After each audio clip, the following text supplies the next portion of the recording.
Welcome to We Are Only Human, the official podcast for the College of Education and Human Sciences here at Oklahoma State University. I'm your host, Alyssa Pena, and today we have a new guest, Claire.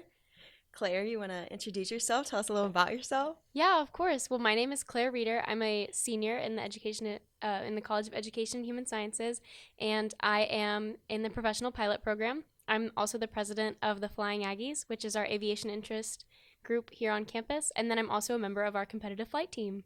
Oh, cool. President. How's being president?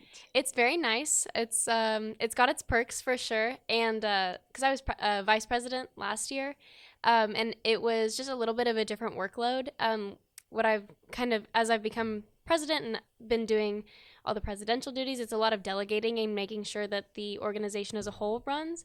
Whereas when I was vice president, it was a lot of day-to-day task-oriented things, planning. So I really enjoyed seeing both sides of the coin and getting to experience both facets of leadership within the organization. That's super cool. Okay, so can you tell us a little bit about the Flying Aggies? Because I know I don't know as much, so I would like to know. Of course. What's it all So about? the elevator pitch that we give to everybody, we are the second oldest club on campus. We were founded in 1948, and we're an aviation interest group. You do not have to be a pilot to join. Everybody always thinks they have to be a pilot to be an Aggie, but you just have to like planes a little bit. A lot of people always ask, well, why Aggies?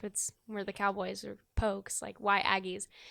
When we were founded in 1948, we were still Oklahoma A&M, so our mascot was the Aggies. After the name change, the Flying Aggies just stuck, and so we've been the Flying Aggies ever since. So that's kind of a little bit of the history. As far as what the organization does is we do a lot of professional development. So we have mentorship programs as well as we go on developmental trips. So this past March, I planned a trip and we went down to Southwest Airlines headquarters in Dallas. And we just spent a day with them, learned about different programs, what it's like to be a part of that company and that culture, and just a little bit more about the in and outs of how the system at whole works. And then we also have some other trips planned for this semester as well. So we do trips, and then we also do social events. We'll have little movie nights in the Cowboy Hangar, or we do intramurals. We have our own tailgates. So it's really just fostering a community is the number one priority, and just making sure that people have a good group of people on campus, and then we're all kind of united by that love and that passion for aviation. That's so cool. That's so interesting because I did not know about the Texas A&M kind of thing, and I'm from Texas and I'm from Houston. Too. Yeah. So Texas A&M is a big thing over there, yeah. And that's kind of cool that y'all change or the name. Yes, stuck. People always ask. They're like, "Well, that makes no sense," and it's a little history fact. That is super cool. I know when I was coming to Oklahoma State, my grandpa, he was like, "Gotta figure about that A&M thing because I know something about A&M." I was like, "I know nothing." I was like, "I did not know anything," but now I know. So Yep. That's super cool. Learning new things every day. Right.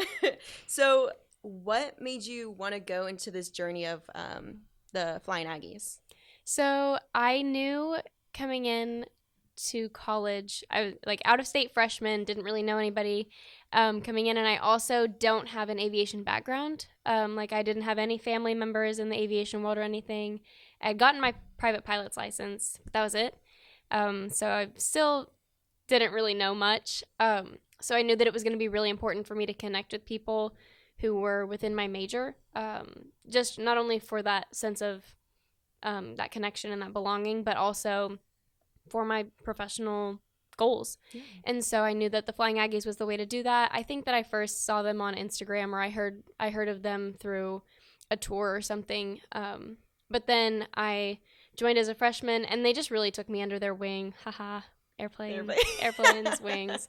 And they just made me feel super included and really valued. And they taught me a lot, both about actual aviation and the ins and outs of our program, as well as the industry at large. So neat. Wow. Okay.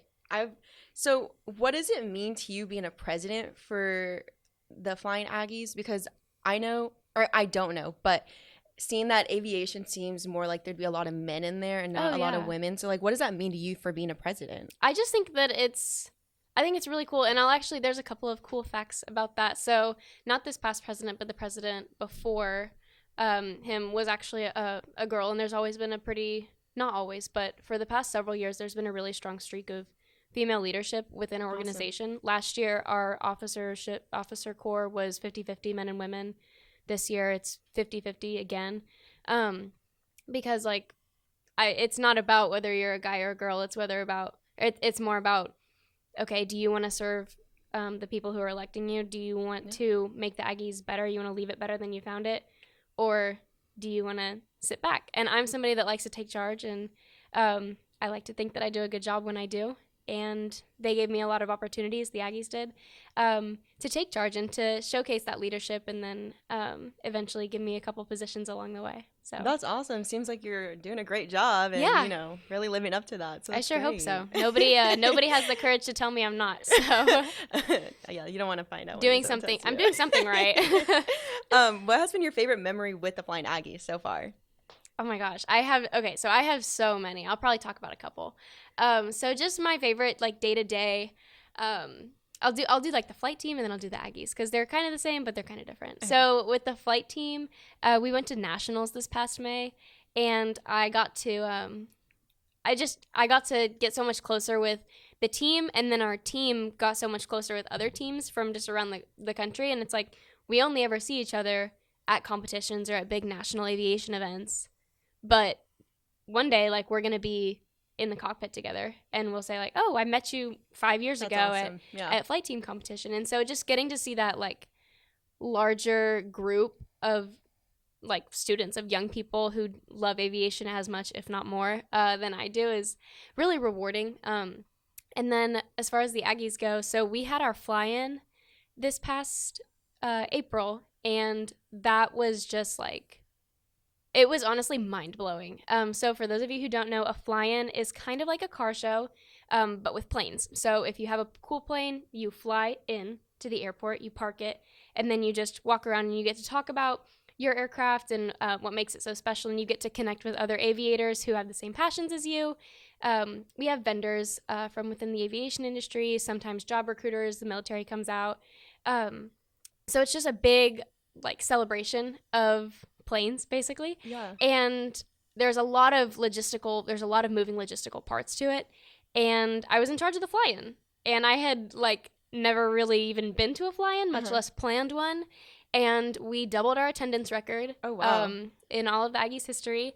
And it went off really smoothly. It was super successful, and just, like, all day I felt like I was being pulled in a million different directions. But those moments where I just got to stop and nobody was calling me on any walkie-talkies I had, all the volunteers were in place, nothing was going wrong. I just got to take a step back and just think, we did this. Yeah. Like, we took this from nothing, and we made it happen. And so just knowing that I was capable of way more than I initially thought, especially with, like, such an amazing group of people around me who were really supportive and had a lot of knowledge to help me out, like, that was just the best memory ever.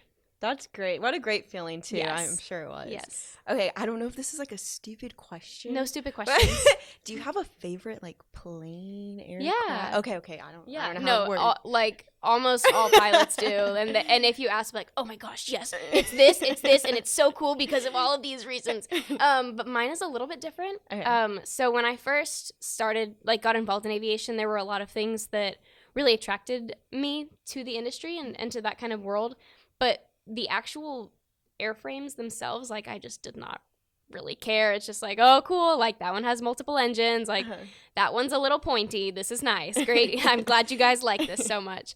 But it got to the point where I was just like, man, like, do I even belong here? Like, am I supposed to be, like, these people all clearly care about planes so much more than I do. Like, I just was having a lot of self-doubt at the moment. Mm-hmm. And like, flying wasn't really going my way. I was just working through some hard stuff in the flight labs, and I was just really beat down. And I was in my aviation history class with Kevin Griffin, best class I ever took. He is awesome. And we were just learning about different planes, as you do, and we started talking about the de Havilland DH-88 Comet, which is red, so it's automatically cooler. And I just kind of perked up at it. I was all of a sudden interested, and I cared about it. And so I would say that the DH-88 Comet would be my favorite plane, not because I think it's super cool or because it was in races or anything like that, but because it was the first plane that made me feel like I kind of did belong in aviation, and I did share this passion. It just didn't really come the same way that it did for everybody else. Yeah. So That's so interesting. I'm so glad I got to talk to you today. I mean, yes, of course. I didn't know anything about the Flying Aggies, so like getting to have you here and sharing that, and I'm sure like so many people probably don't know as much, so now Yeah. like they're gonna know so much more, which is really cool. That's always the goal. That's always the goal. And just like the Flying Aggies just want everybody. Yeah. I never want to have an environment that's exclusive or you need to have these certain traits or aspects about yourself to find your crowd. Yep. So that's I what the understand Aggies is that. all about. That's so awesome. I mean, do you have anything else you want to mention about the Flying Aggies or aviation or anything? I guess just a little quick thank you to everybody else that I've met throughout the Aggies, especially our current officer team. Like everybody's just doing such a good job managing all of the moving parts, and I'm just really excited to see what this year holds for us. It's going to be a good year. So. Oh, wow. Well, I'm sure you're killing it, and I know you're going to kill it for the rest of the year. Yes, thank you. That's all we have for the show today. So thank you for joining us today and sharing your story. And stay tuned for the next episode of We Are Only Human.